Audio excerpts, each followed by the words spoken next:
Hey y'all, in this video we're going to talk about parallelograms and we're going to talk through how to prove many of the properties that we already know are true about parallelograms. Now I'm not going to formally write up any proofs, I'm just going to talk you through the reasoning so that you can later on write your own proofs. And so we're going to start with spam, and spam is a parallelogram, and I want to know what I can prove is true about spam. So when I see a quadrilateral and I know I have to prove things about it, I really want to turn that quadrilateral into triangles. Because if I have congruent triangles, I can show all kinds of stuff is true. So I'm going to draw in a diagonal, which will give me two triangles. Now remember, I can draw in line segments like diagonals because there is a postulate in geometry that says if I have 2 points, they create a unique line. I have the diagonal drawn and I have two triangles and I want to show that they're congruent. So how do I do that? Well, I need to use one of my triangle congruencies, and I have parallel lines, and this diagonal is a transversal that cuts the parallel lines SP and MA, right? And so that gives me that this angle is congruent to that angle there by alternate interior angles.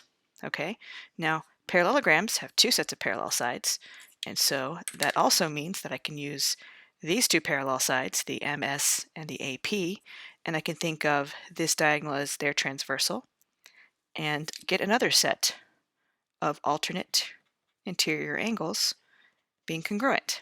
So I have two angles, and oh, check that out. That diagonal is congruent to itself by the reflexive property. Therefore, I have two congruent triangles by angle, side, angle, right? Angle, side, angle. And if I have two triangles that are congruent, then by corresponding parts of congruent triangles, I have a bunch of things that are true. Mainly that third angle has to also be congruent on both triangles, right? And this gives me my first conjecture on the special properties of parallelograms. It says that the opposite angles of a parallelogram are congruent.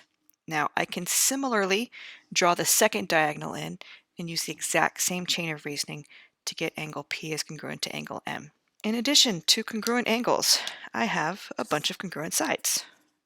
I know that this side here is congruent to that side there, and this side here, gotta add extra one,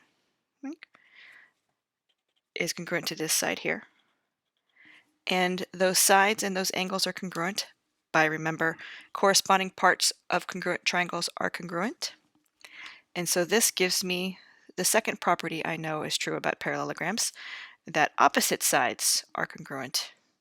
So now I'm going to take a little aside and look again at the angles and think about another conjecture I know. So this is a quadrilateral, and I know that the sum of the angles of a quadrilateral are 360 degrees. And I know that if this is a parallelogram, right, parallelogram, chink, chink, that opposite angles are congruent. So I'm going to say this is A degrees, and this is A degrees, and this is B degrees, and this is B degrees. So I know that 360 is equal to 2A degrees plus 2B degrees, right? And I can use my favorite property, the distributive property, to factor out the 2. And then I can use my division property of equality, divide both sides by 2. And then I get A plus B is equaling 360 degrees, divided by 2, which is 180 degrees. Forgot to do my division. So that means that angles that are adjacent to each other, or actually angles that are consecutive, right? Not opposite, but consecutive, one right after the other, are going to be supplementary. So that gives me a third conjecture about parallelograms. And there's one more conjecture about parallelograms, and in order to find it, I'm going to actually draw in that second diagonal and see what that gives me. Okay, so if I draw in the diagonal SA, remember I can do so by that postulate that says that any 2 points gives me a distinct line.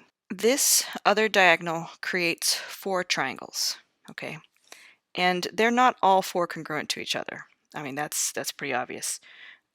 But I'm going to look at 2 of them, like a pair of them, like this pair here.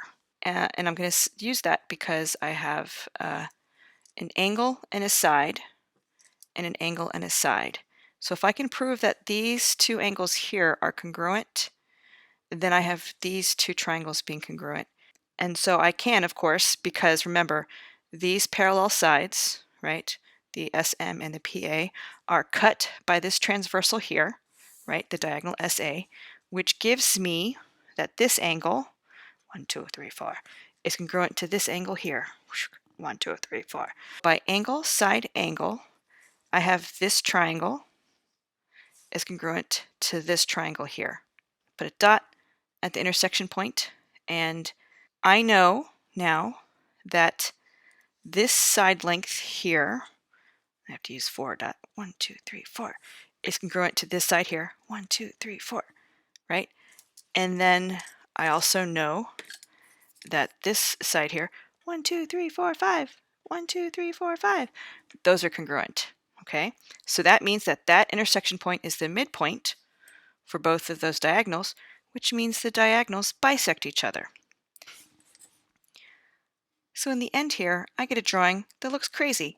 I have all of these sides and all of these angles marked as congruent.